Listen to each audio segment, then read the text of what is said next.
Alright, vegan mushroom bolognese sauce. Myself, I'm not vegan or even vegetarian, but Heather tries to be. She's definitely vegetarian. She tries to be vegan, so instead of making two meals, quite often I'll make something that is vegan or vegetarian that is so good that I don't miss the meat. Anyways, this is one of about 4 standard make-ahead recipes that I like to always have on hand, whether it's a matter of self-isolating and quarantining, or even just for preparation for the camping season, because these are all things that tend to dehydrate well and stay jarred for months in the fridge just fine. And today I'm going to do vegan mushroom bolognese. A little bit of brown sugar offsets the acid in the tomato. Diamond crystal kosher salt, the best salt that you can get. Cracked black pepper, chili flakes, about 2 pounds of onions, 1 pound of celery, that's going to be about half of this bag of carrots, 1 pound of carrots, 2 of these big cans, 100-ounce cans of these San Marzanos? I don't know. They're tomatoes. They're plum tomatoes packed in basil. It's good stuff. I've always had good luck with those. And about 1.5 pounds of mushrooms. That might be a little bit hefty. 2 bowls, one for peels and odds and ends of vegetables that don't get used, and the other bowl for the stuff that does get used. Using an 18-quart pot, I think that works out to about 20 liters. Seems to fit this recipe just nicely.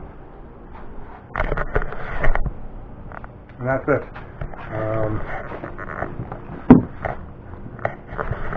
We'll be using the Boostoff 10-inch chef's knife,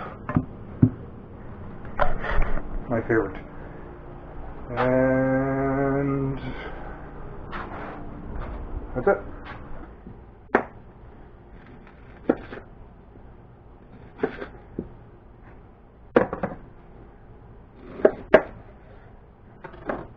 And I'll just start by cleaning my ends. I just do a rough chop of everything. I don't get too particular with the actual size of it, because it all gets blended up with the immersion blender anyways.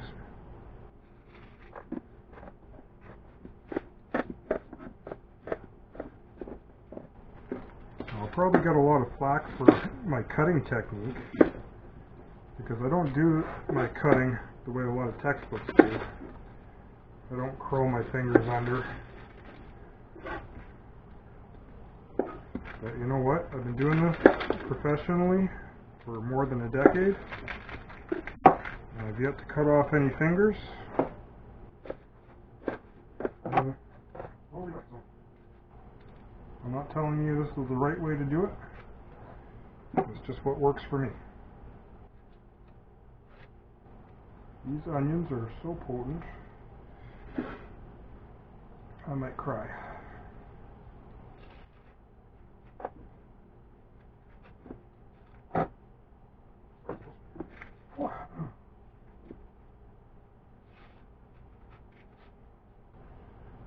The one thing I like about the vegan mushroom bolognese is that it's just so versatile. It works well with regular pasta, any kind of raviolis, homemade gnocchis. It works as a pizza sauce. It's good in lasagnas.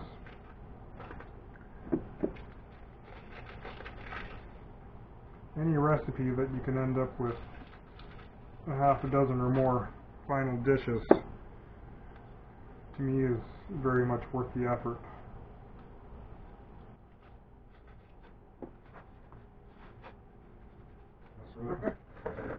Garbage bowl, bowl for the good stuff.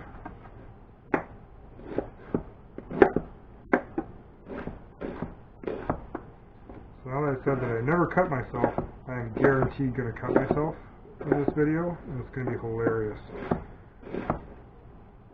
Not really hilarious.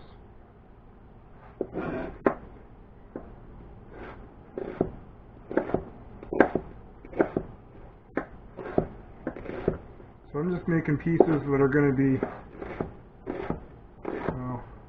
at least small enough that the bit end of the immersion blender is going to be able to grab onto them and pulverize them. don't have to be all uniform, exactly the same size or anything like that.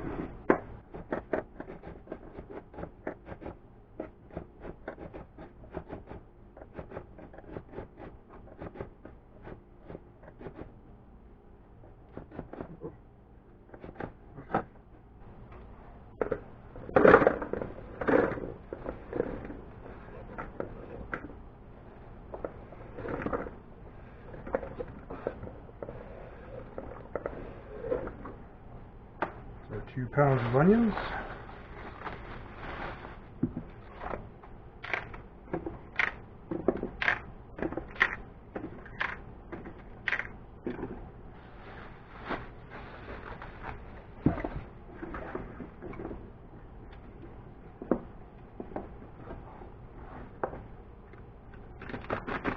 Chef is watching, I'm sorry, he's probably cringing. Look at all that celery I'm wasting, but no, really, nobody wants that. I don't want that. It's my kitchen, my rules. Give these a little wash.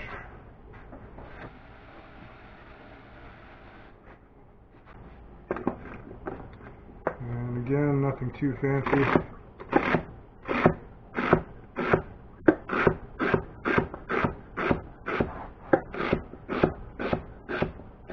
As long as they're not too big to get grabbed by that blender.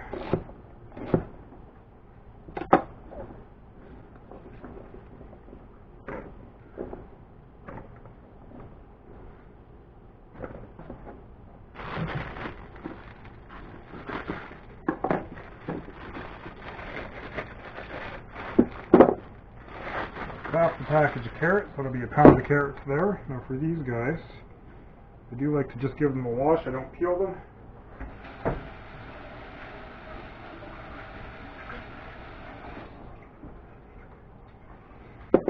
All the nutrients are in the peel, not all, but quite a lot.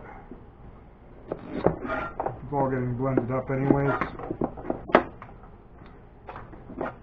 And it really makes no difference to the taste or texture of the dish. May as well get those nutrients. For these, I like to give them a split in half first, just to prevent them from rolling away on me.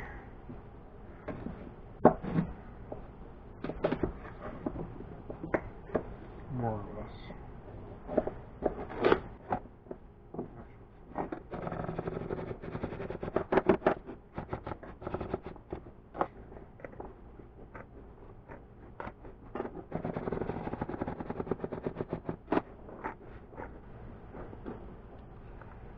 Alright, that's our mirepoix.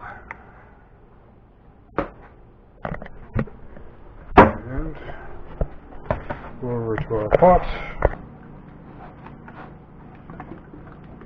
I don't like to skimp on the oil. Good few tablespoons. More than that even.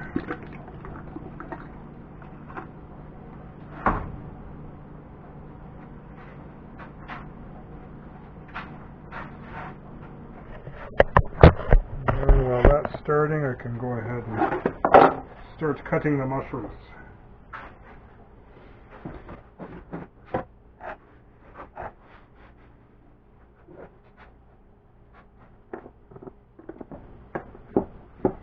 Again, I'll get a lot of flack for how I'm cutting these mushrooms, but you know what?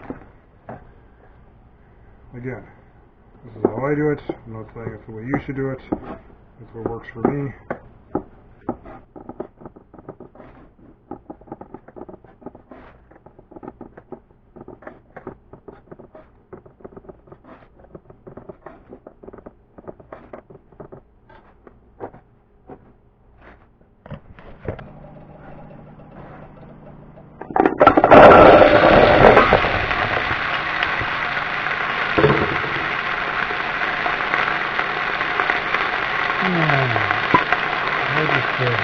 Chili flakes.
Okay, mushrooms are ready to go as soon as these are cooked down a little bit.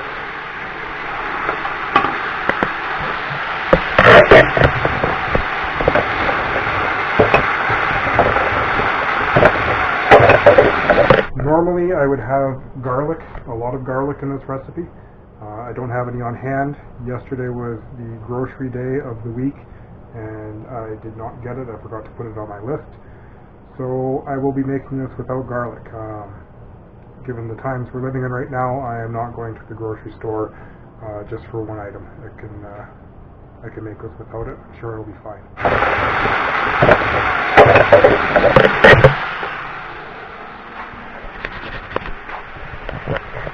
Okay, so no garlic, but another thing that I like to do sometimes is bay leaf.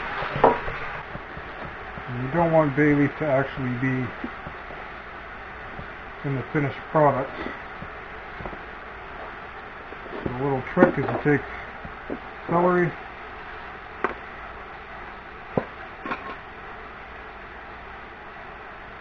a couple of bay leaves,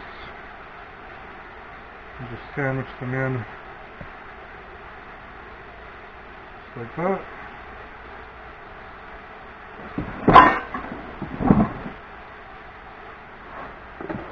Which is fine.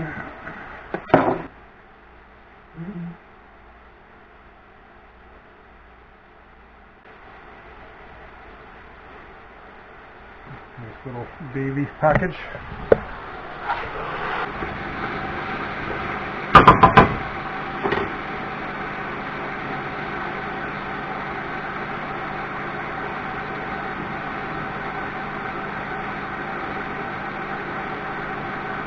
And we'll put that in the pot at the same time as the tomatoes.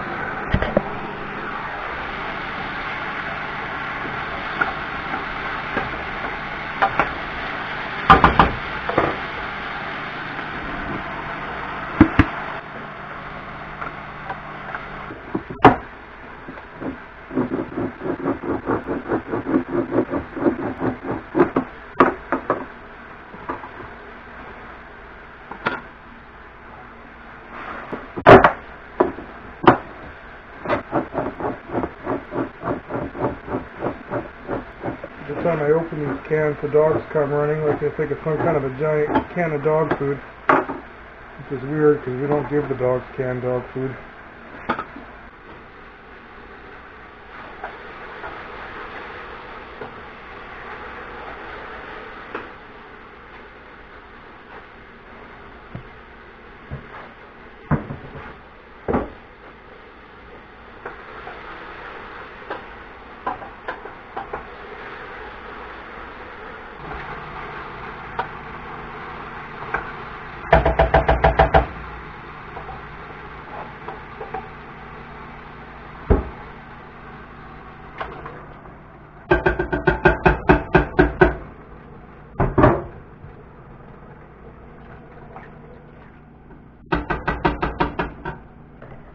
A thing to do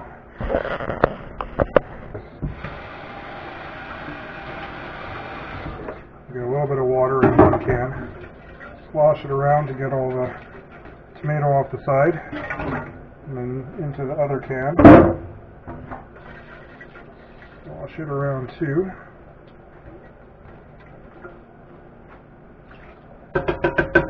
and into the pot. Nothing wasted.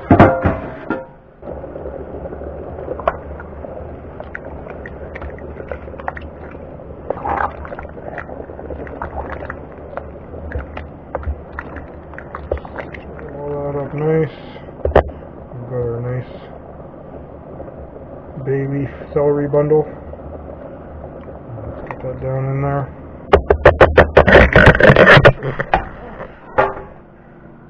Temperature down to about there.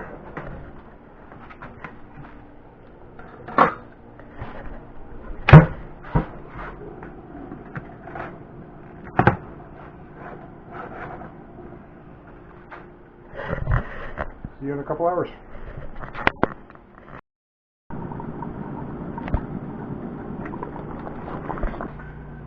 Okay, so I let that simmer away for a couple hours.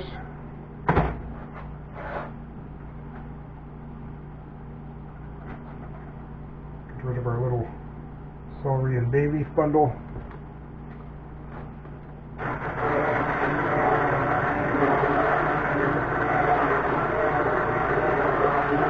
And I like to go till it's quite fine.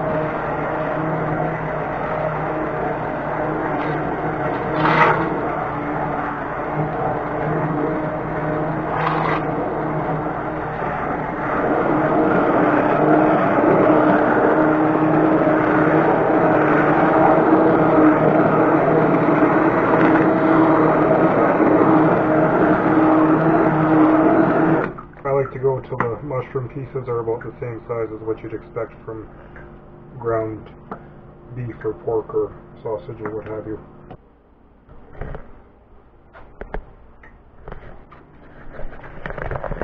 And then the only thing left to do is just add that handful of brown sugar and mix it in. That was added in at the end as opposed to cooking it in. I don't know if that makes any kind of a difference, but that's what I do.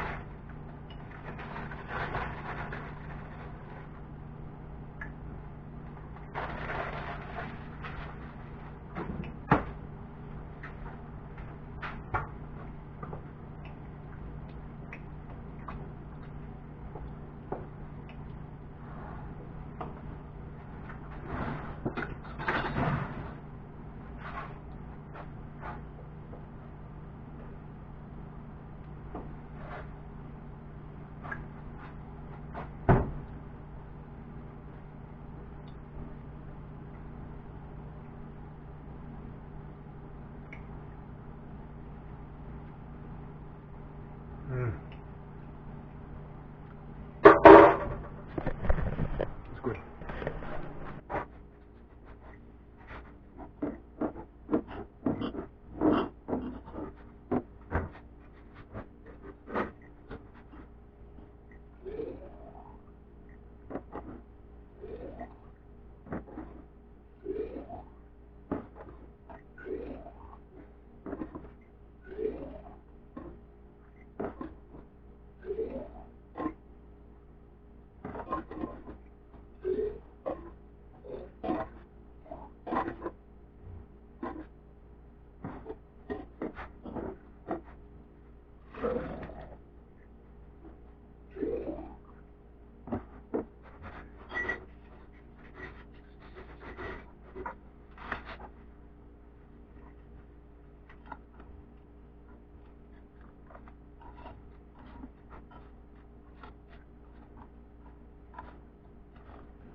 I don't think jarring this way makes them shelf stable. That's okay, I never store these at room temperature anyways, but they will last a good couple of months like this in the fridge, and the sauce is hot enough in there that when it cools it will create a vacuum seal.